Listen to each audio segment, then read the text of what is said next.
nombre es Lautaro, y lo que les contaré hoy es algo que nunca podré olvidar.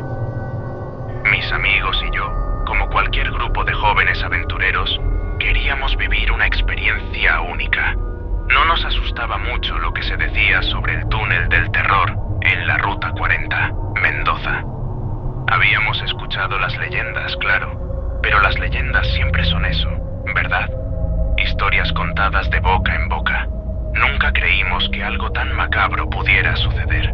Sin embargo, esa noche todo cambió. Era una noche cálida de verano y decidimos hacer un pequeño viaje por la Ruta 40, la famosa ruta que atraviesa la provincia de Mendoza, buscando aventuras para contar en el futuro. Éramos 6: Javier, Ezequiel, Martín, Sofía, Camila y yo. El túnel del terror se encontraba en un tramo de esta ruta, un lugar que, según los locales, estaba maldito. Nadie se atrevía a pasar por allí después de que caía el sol. Nos acercábamos al túnel a medida que la oscuridad comenzaba a apoderarse del paisaje. Ya habíamos escuchado muchas veces sobre los sucesos extraños que ocurrían allí. Luces misteriosas, figuras fantasmas que aparecían y desaparecían en la carretera, y hasta los relatos de autos que se detenían de repente, sin razón alguna. La leyenda contaba que el túnel había sido escenario de varios accidentes trágicos, y que, después de la muerte de aquellos viajeros, la carretera había quedado maldita. ¿Estás seguro de que debemos hacer esto?, me preguntó Sofía, con una expresión de duda en su rostro. Estaba nerviosa, como todos los demás, pero yo intenté restarle importancia. Vamos, Sofía, son solo historias, respondí con una sonrisa tensa. Todos hemos oído esas leyendas, pero nunca pasa nada. Es solo un túnel viejo y oscuro. El túnel estaba a unos minutos de distancia, y mientras nos acercábamos, el aire se volvía más frío y denso. La carretera se volvía más estrecha. Las luces del coche iluminaban solo una franja del camino. Todo lo demás quedaba envuelto en la penumbra. Cuando llegamos finalmente al túnel, el silencio era absoluto. Más allá del sonido del motor del auto y nuestras respiraciones, el túnel era largo, demasiado largo. Apenas entramos, algo extraño ocurrió. El motor comenzó a fallar y las luces se apagaron momentáneamente. En ese instante, el aire se volvió espeso, pesado, y sentimos una presión incómoda. Fue como si el túnel mismo nos estuviera absorbiendo. ¿Qué está pasando?, preguntó Ezequiel, que estaba sentado junto a mí. Su voz sonaba tensa, casi como si quisiera ocultar el miedo que le recorría la garganta. Lo que sucedió después no tiene explicación alguna. De repente, las luces del coche comenzaron a parpadear frenéticamente, y en el instante en que se apagaron completamente, un grito desgarrador se escuchó desde lo más profundo del túnel.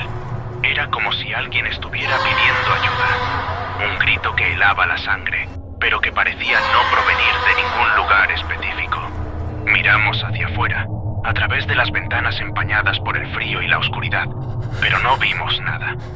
No había nada allí, nada visible. ¿Escucharon eso?, preguntó Camila, su voz temblorosa. Todos asentimos con la cabeza, pero nadie dijo nada más. El miedo era palpable. Fue entonces cuando algo extraño ocurrió. La temperatura bajó abruptamente, y de pronto una figura apareció frente al auto. Una silueta etérea, de forma humana, pero completamente borrosa, como si estuviera hecha de niebla. No podía distinguir con claridad sus rasgos, pero sus ojos, esos ojos eran los más aterradores que he visto en mi vida.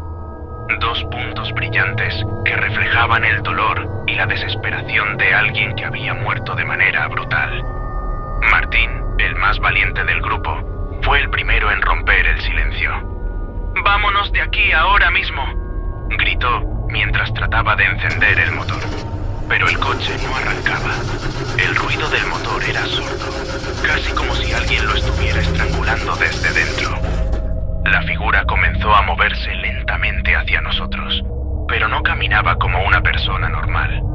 Sus pasos eran erráticos, como si flotara, deslizando deslizándose por el aire, más que caminando. Un frío profundo nos calaba hasta los huesos, y el aire se volvió más pesado, más oscuro. Todos estábamos petrificados, incapaces de movernos o gritar. Entonces, algo aún más extraño sucedió. La figura desapareció por un momento, pero el sonido de pasos retumbó por todo el túnel, como si un ejército de personas estuviera acercándose rápidamente hacia nosotros.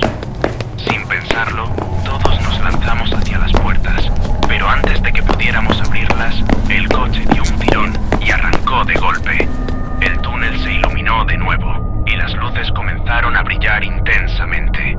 No dijimos nada mientras el coche avanzaba a toda velocidad fuera del túnel, pero sabíamos que algo nos había seguido, que esa figura no estaba sola.